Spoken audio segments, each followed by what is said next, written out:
Good afternoon, everyone. Happy Wednesday. Today is May 11th, 2022. We thank you for joining us for our, almost final session, WBL Institute final session on transitions and work-based learning. Um, we're gonna walk, we're gonna walk and talk through strategies on preparing students for their post-secondary options, providing support as students move through each grade level and into life after high school.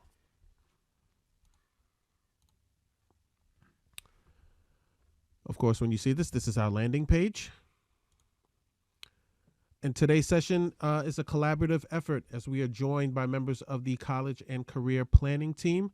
So presenters for today, we have Yesenia Crespo, we have Desmond Jardine, we have Raymond Johnson, Joe Pinto, we have Josh Steckel, Takia Weeks, and myself, Larry Williams.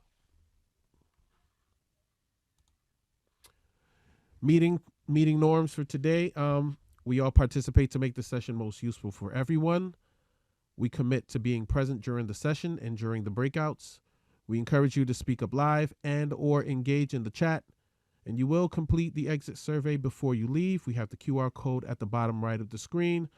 All of this to say your participation and your voice is necessary for this session to be a success. So we definitely encourage that you come off mute in the appropriate time and please share with us.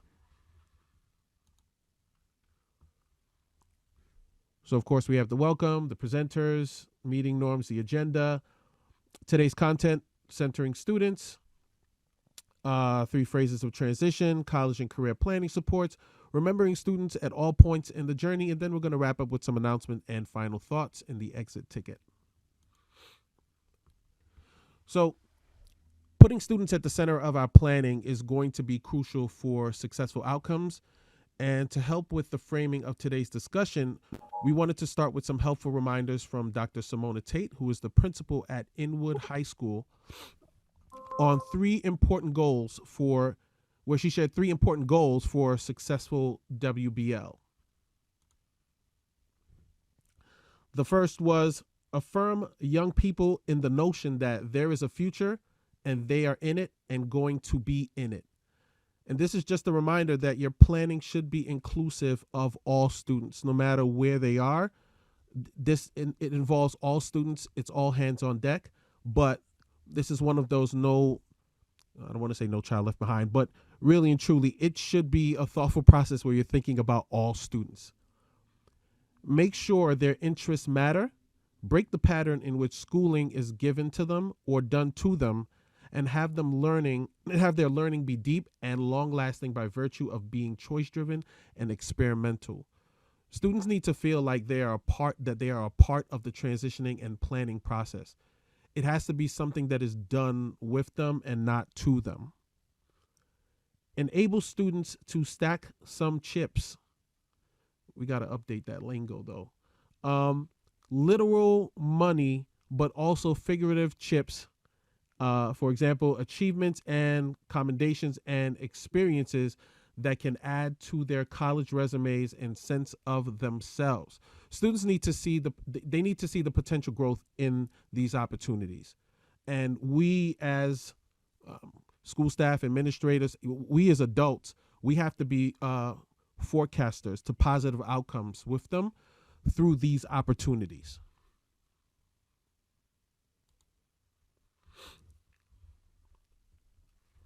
Also shared by Dr. Tate, she also noted that everything is possible with relationships and nothing is possible without relationships. What kind of relationships does this include? Relationships with your colleagues. It widens your perspective and distributes the load. With your CBO partners, ensures higher quality summer experiences. With the families, creates a unified commitment to the young person. With alumni, enables you to learn what you could have done better. With students, is the basis for elevating agency and choice. And this goes along with the common thread that we've always been promoting through the Institute series, that everything happens through a collaborative effort and relationship building. And these relationships should be happening with your internal and external partners. And I'm always going to be an advocate for, I mean, I know all of our relationships are pretty much even, but I'm always going to be an advocate for the partnership and the relationship building with families, because I'm always going to tell you that families need to be brought, and bought into the process, because without the students, none of this is going to work. So relationships are especially crucial to supporting students in transition. So let's talk about what transitions consist of and what transitioning students might need. And I'm going to pass it over to my colleague, Desmond. Thank you for that, Larry. As always, I greatly appreciate your perspective, especially when it comes to, keeping students and families in the loop. As Larry mentioned, this is about thinking about how we help students transition. And so we thought, really when you think about transitioning, one of the greatest images you can use is the idea of a bridge, right? Because it really is a three-step process. There's the before you cross the bridge, the crossing of the bridge, which for us is the summer WBL programs, and what's on the other side of the bridge, right? So when we think about it, we can go to the next slide, please. It's really about thinking about the summer experience as three different components. Helping the student prepare for the summer, which would be kind of like the now, then the summer itself, right? So helping students understand what they're experiencing as they're actually going through the summer. And then, the third part is actually when they come back to school in the fall, ostensibly, or again, the after summer component. How do we help students unpack and then use their experience, in the summer WBL process to really just edify their learning and to reaffirm what they want in their next steps. Larry, if we can go to the next slide, please.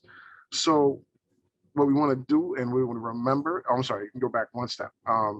Just because we want to remember that at each of these steps, and we just want to make this really plain and really clear, that strong relationships with the students, as Larry said, is key, right? And then how do we support them based on these strong relationships at each step? Now, we go to the next slide. Thank you. So thinking about the pre, right, and how we help students prepare. As you can see, we have a bunch of questions that we had highlighted, but we wanted to really focus, for example, on this last one, right? How do you help students really prepare for what might unfold? Because we don't quite know what the summer will be like for every student, but we do know that we can help them prepare for, whatever that may be. And one of the questions we think of is like, really, what do we do to help those students prepare? What might be the things that catch a student off guard, right? We know what they have certain expectations walking in. There may be things they know to prepare for. What are some of the things they may not know how to prepare for? But then also, how does a student engage with the unknown, and how do they better themselves from those challenges, right? So that's for us a really key question, because that speaks to more our ability to help them relate to themselves and the world around them. Next slide, please, will be about the question of the actual experience themselves and while the student is in it. So with that one, again, we had a lot of really interesting questions that we wanted to engage, but for us, the most pertinent part, again, comes back towards the end of it, is that, how do we help the student process their experience in real time? But then also, like, how can the student, and we again go into the terms, how does the student bank the skills they've developed and the relationship they built over the summer, right? Like, how do we help that student really turnkey the moment that they're in? And then, next slide, is once the student comes back or has crossed that Rubicon, how do they see themselves? What do they take from that experience? How do we help them make sure that if it's not us, that someone else, another mentor, another caring adult, really helps the student understand, burnish the experience, and pull from it, different things that help them get to the next experience and really master, their skills, but also really take what their learning was and turnkey it into something that helps them become a better and stronger person, right? So really, when we look at the way that we try to evolve this thinking and planning, it always comes back to centering the student, understanding that the student's experience is not just about what happened to them, but how they perceive the things around them and their ability to engage in the moving world that they're swimming through, right? So really, we just wanted to continue to surface that. But as we get to the next slide, the key component to this will always be that you have to leverage the relationships that we have, but also the supports that we have in the college and career planning team, So with that, we wanted to actually introduce and turn this over to the college career planning team. And I would like to just bring my good colleague, Josh, to the floor. Josh, the floor is yours.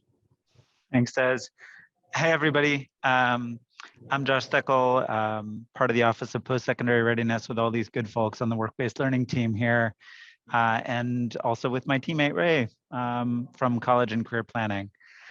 I like really big picture, like the thing we want to make sure that you're seeing and holding on to as you work with your students to prepare them for this transition across the summer, whether that's a transition from 9th to 10th grade, or a transition from senior year onto their post-secondary pathway,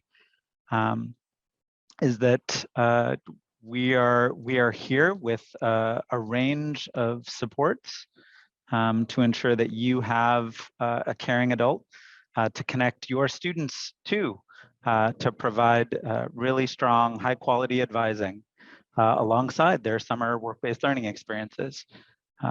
To ensure that as students are having those early career development experiences, they're also able to connect with caring, trained adults like you to ensure that they're able to make connections between their experiences this summer and their sense of identity, their developing sense of purpose, and their sense of their plan for their next steps after high school.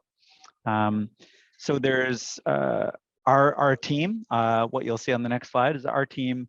As you know, I think there's lots of you in the room that I've worked with tons in the past. Has offered for a number of years supports to schools and across the district around high quality pathways advising.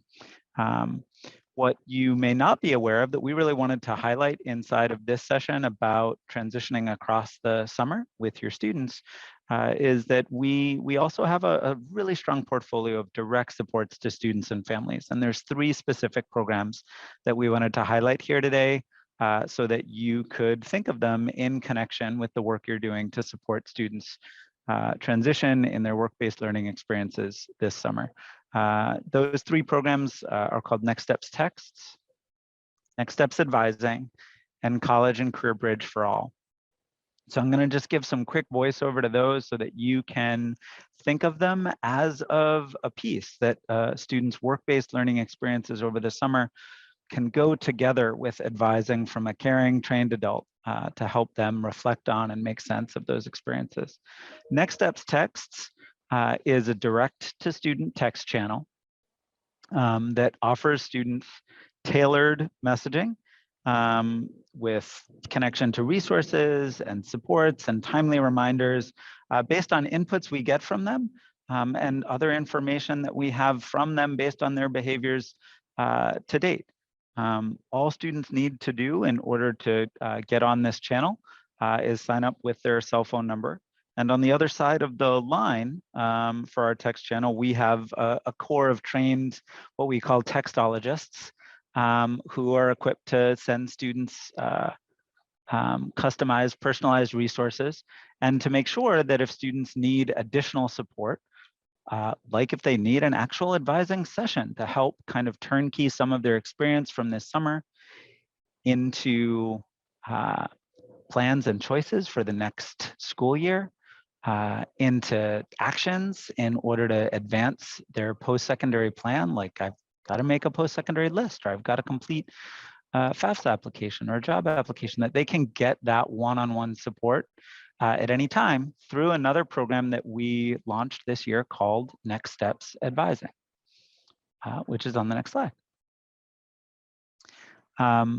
Next Steps Advising is a free, all the time, anytime advising platform where all students need to do is to scan a QR code that will get them into basically a queue so that our core of trained advisors can pick them up and respond to their questions and also help them kind of connect and link their summer work experiences to their developing plan for their next steps after high school. All of our content is in all of the DOE languages. So the student-facing flyer, for example, shows up in all the DOE languages, and in your schools over the course of the last month. On the next slide, you should have already received these posters that students can use in order to get into the queue at any time that they're looking for additional support after school hours, on weekends, in order to get connected with help around decision-making, tasks related to their plans for their next steps after high school. I think that, Larry, can you take me to the next slide? I think that's all that I wanted to make sure that, sorry, yes. So Next Steps Advising is really the resource that we want to make sure that you have at your fingertips to connect students to who are rising into grades 9 through 12. But for your graduating seniors, we want to make sure that you're aware of the College and Career Bridge for All program, which is another site that students can go to, sorry, not another site, another place students can go to for support in advising across their transition. Every graduate of yours will be assigned a College and Career Bridge coach who is a near peer, a current college student who's been trained to provide high quality advising to help students get from high school to their next step. In both of these programs, both for Next Steps Text and Advising and for the College and Career Bridge Coach program, all students need to do is a quick sign up that I've just sent the link to. And that's also on the QR code in the posters that have been sent to your school. That, I think, is the last thing that I had queued up. Is that right, Larry? Can you take us to the next one? Yes. Okay, cool. So yeah, so we're really grateful to be here in space with you and want to have the chance to talk more with you about how you can bring the support you're offering for students kind of before, during, and after this bridge transition into connection with this range of advising supports to help your students make sense of the summer. And with that, I'm going to pass it to my wonderful teammate, Takia.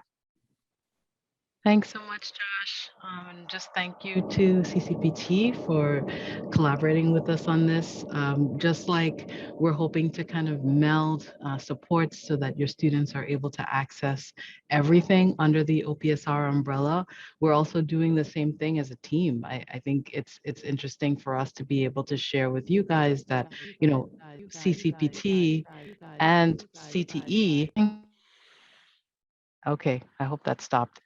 CCPT and CTE are looking to try to make more headway in collaborating together and being able to, bring our supports under one umbrella so that there's a better understanding across our schools about what we do and how we can continue to support you as you support your students. So wanted to put that out there. But the other thing I wanted to say in terms of transition is even as we were planning this session, we realized that folks had different perspectives about what transition meant. In the early stages, we thought about transition out of high school and thinking about how we can support those students who are going to be graduating this June, especially those that might still be participating in summer work-based learning, even though they've already graduated. And that is the case for Career Ready and some other programs as well. But in terms of transitions within the school experience, we know that students are transitioning from one grade to the next. And that's in itself a whole other realm when it comes to supports and what we want students to be able to leave with as they continue to climb the ladder, to their end of high school experience. So I think it's important for us to recognize that those support needs look different. And we want to be able to make sure you guys have an opportunity to talk that through and to really collect as much information as we can about things that we could be doing or things that are already happening that we need to highlight on each of those transitions. So when you look on the screen, you'll see that there's 4 different stages that we've outlined.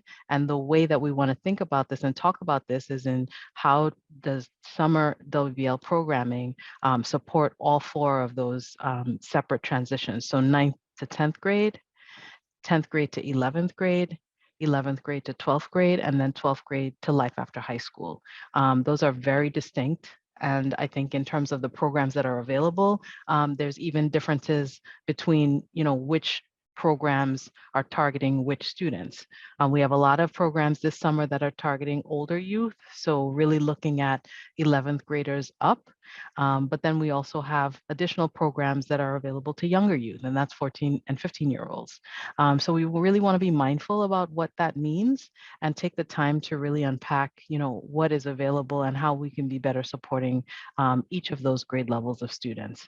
So we really want to take time now in breakout rooms to be able to parse that out. We recognize that each of you are going to have your own needs and interests in terms of what you'd like to talk about. So we'd love to be able to get a sense of which room you would like to be in. And so in keeping with the slide, 9th grade to 10th grade transition is going to be room A. 10th grade to 11th grade transition is going to be room B. 11th grade to 12th grade transition will be room C. And then 12th grade to life after high school will be room D. So we're going to open up breakout rooms and give you an opportunity to be able to decide where you'd like to go. And then once we come back, we really want to talk more about kind of what we were able to capture during that time.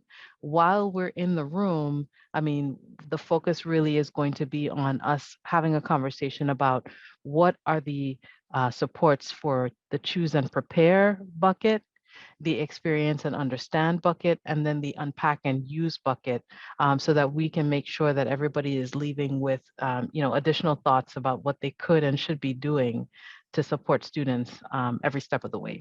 So I hope that that's clear. If there are any questions, I'll let folks unmute now or type them in the chat. But in a few minutes, we'll go ahead and have folks go where they'd like to go. And Larry, did I do that well? Do we have folks able to choose, or do we have folks rename themselves and then you'll move them? What's the You preference? did. I'm just wondering if everyone can see if there's an option to choose.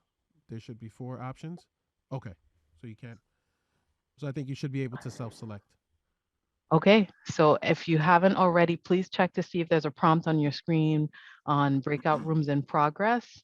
And then if you scroll down in that box, you should see join next to group A, B, C, and D. And you have the option to go ahead and put yourself wherever you would like to go. So Larry will stay in the main room, and we as staff will continue to filter into rooms as need be.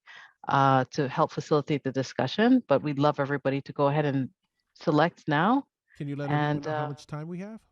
oh, yes, thank you so much. Right now we're at 4:27. We'd like to give ourselves at least 15 minutes in the room. And I guess if the conversation is juicy, we would hope we can extend it. So maybe we can open that up for 20 minutes and have everyone come back at, what would that be? 4:45 or so. Yeah, I mean, yeah, 20 minutes or a little bit less. So if everyone can pick a room, and we'll see you back here at about 4:47. Yeah, it's 4:10. I have a question for you. Sure. I wanted to know how much funding did our school get for the program? Hortense, can I message you separately on that? I think we can have a side conversation about individual school funding. And I'm assuming you're talking about Perkins. For the summer program, yeah. Okay, so let me get with you after the session if that's okay. That's Yeah, okay. Okay. sorry, I'm unable to find where to click in. It's Yeah. not letting me click. Okay, gonna no go to worries, Bruce. Where do you want to go? Group C. Room C. Okay, we can move you. Gotcha. Thank you. I don't know where to go either, Takia. What would you like in terms of transition, Hortense? Mhm. Um, 9th to 10th grade, 10th to 11th, 11th to 12th, or 12th to life I know after with high school. Bruce. I haven't seen Bruce in a long time. Room C, that's 11th to 12th grade. Mhm. Okay, so I'll let Larry know. I think he's listening in. Yes, ma'am. Okay, awesome. So let's go ahead and jump in. So I see most everybody is coming back. We just want to again thank the CCPT team for continuing to support in this session. And I hope that there was some good conversation that happened in groups A through D. So wondering if we might just get one person from each group to share out anything that you may have heard or learned that maybe you hadn't known before, or a question that maybe the rest of us need to hear so that we can come back to you with information if you weren't able to get it in your breakout. Does anyone from group A want to say quickly any highlights or continued questions from that group? Um, yeah, I'll jump in for Group A. So the funny thing that we kind of circled on is that a lot of times freshmen are left out of this transition. They just are left out of opportunity. So it really becomes about helping those who do get an opportunity really turnkey understand, what is going to be needed of them.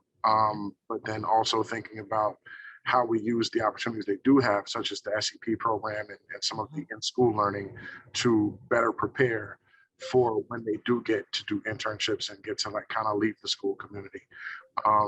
So it really came about just being honest with them about the limitations of their first internship or work experiences because Yep. they're younger, but also helping to control for that, and also connecting students to ELA was our like big thing at the end of it, right? So it's like, how do you get those students to see and talk about it within the first week? But that was the big takeaway.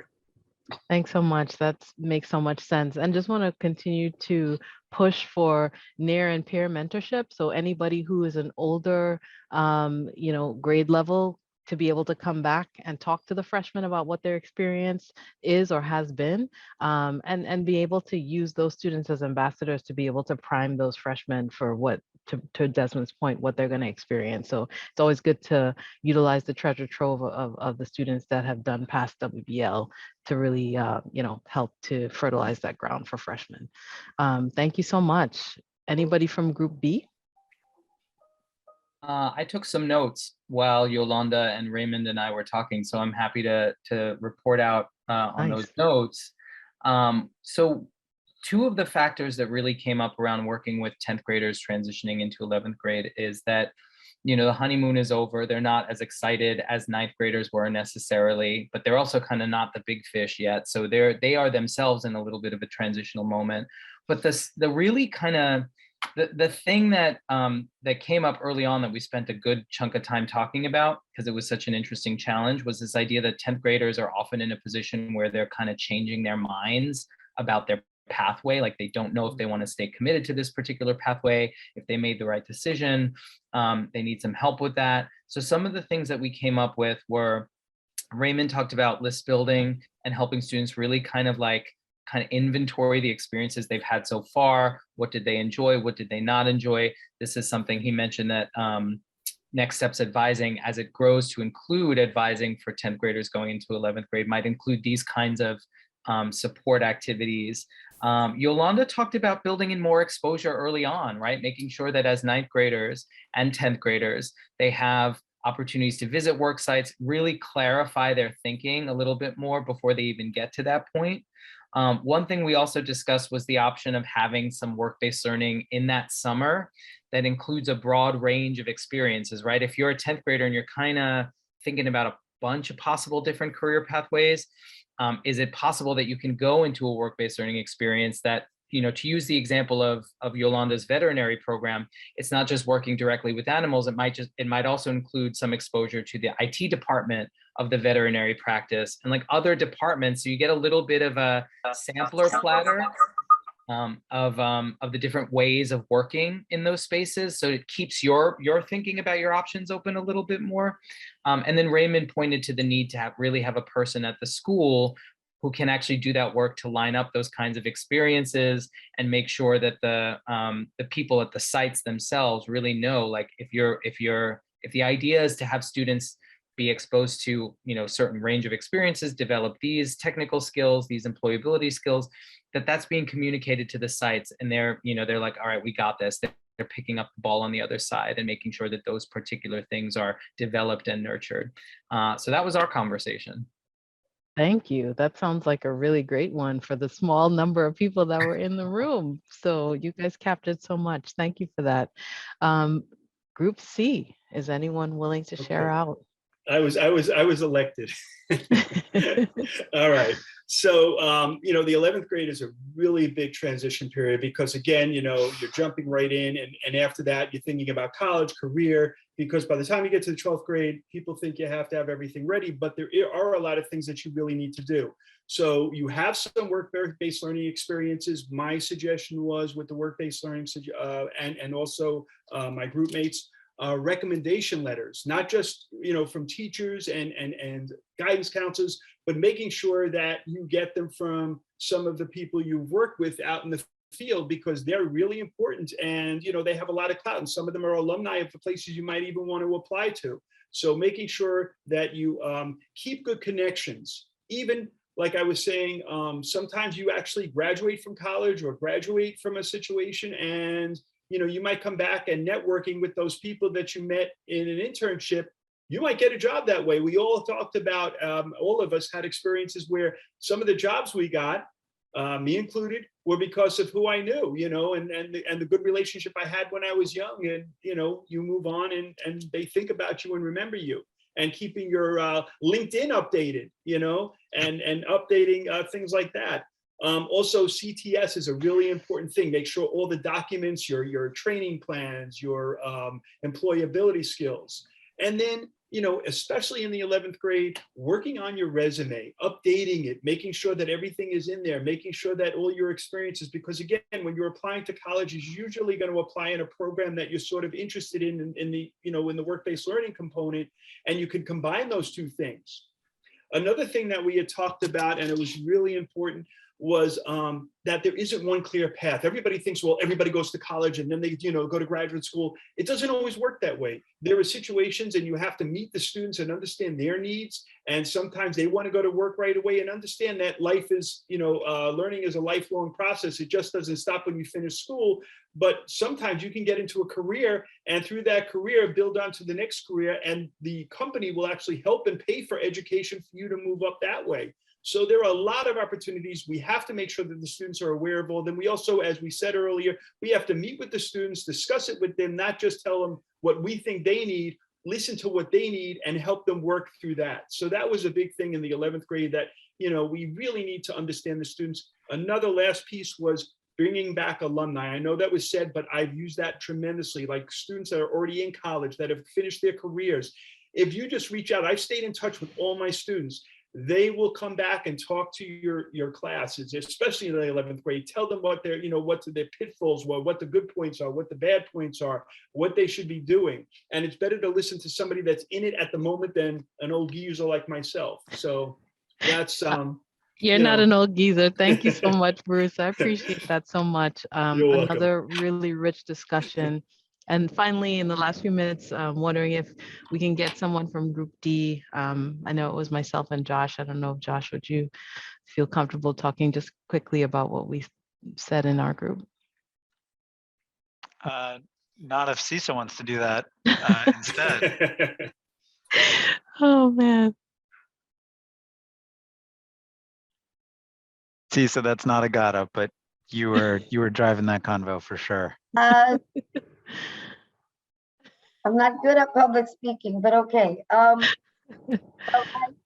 it was a resource for me. Initially, I wasn't sure if I wanted to join the 9th or the 12th grade group, because is it good to get them in, or do you want them on the way out? And what I was witnessing was that I didn't have the resources for them. We had students that not necessarily were sure about where they were going, or we helped the student throughout, but then we lost touch with them. So I wanted to know if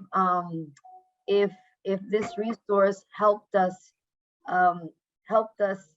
stay in touch with our students, definitely, but where they're going. I also asked about careers in the military, if this tracking or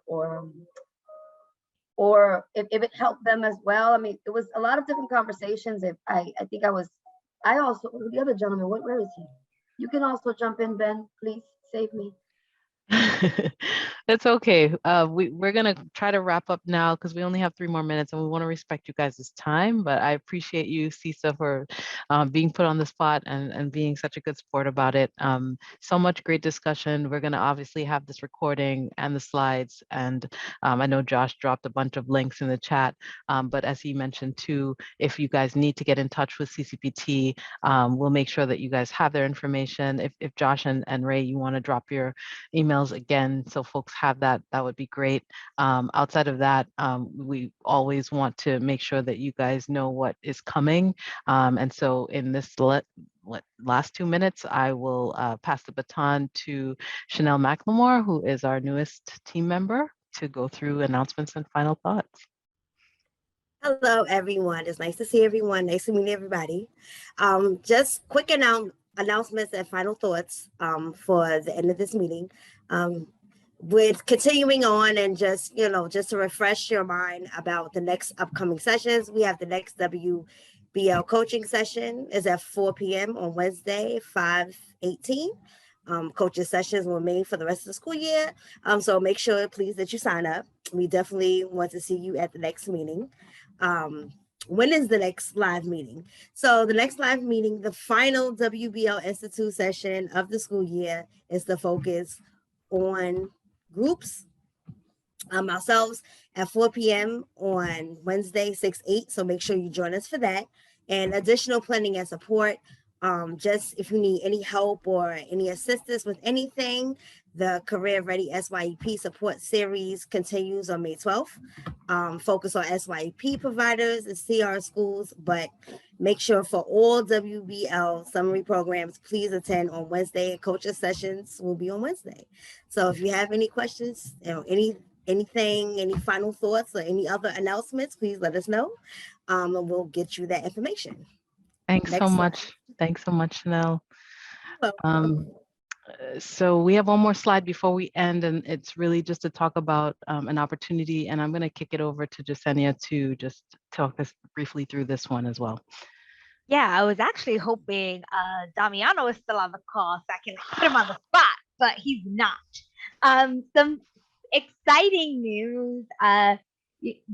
Our team is going to be helping to support and really pushing out and ensuring more coordinators, if they don't have the certification, that they have the work-based learning certification. This year, we're going to be partnering with CUNY and New York College of Technology to ensure, again, that most folks have their WBL certification. They're going to be, applications are open now. This is, again, for summer, for the July cohort. Yep, so starting in July, not summer 2, not summer 1. I think they're consolidating the summer 1 session, but as of right now, we have these two series. So the coordination of operations and the coordination of organization. So this is like the awareness and the financial management pieces are going to be covered during this session, and it's going to be taught by Damiano. So just wanted to shout him out as well and share this information, and we'll follow up via email. But if you're not certified, please ensure that you apply. And if you know other folks who might need a WBL certification, please spread the word. Thanks so much for that question, Heather. We're still trying to establish whether it's remote or in person, but I checked the flyer. It probably will have more information. I just dropped it in the chat. And with that, I will hand it back over to Larry to close us out. Thanks, Lakia. And of course, to share that the WBL Institute calendar, providing with the website, but as Chanel alluded to earlier, we have one more session. All of our recordings can be found on the WBL Institute YouTube channel. We will also include the link for this session's resource folder, which will include the video and any and all resources that have been shared through this session.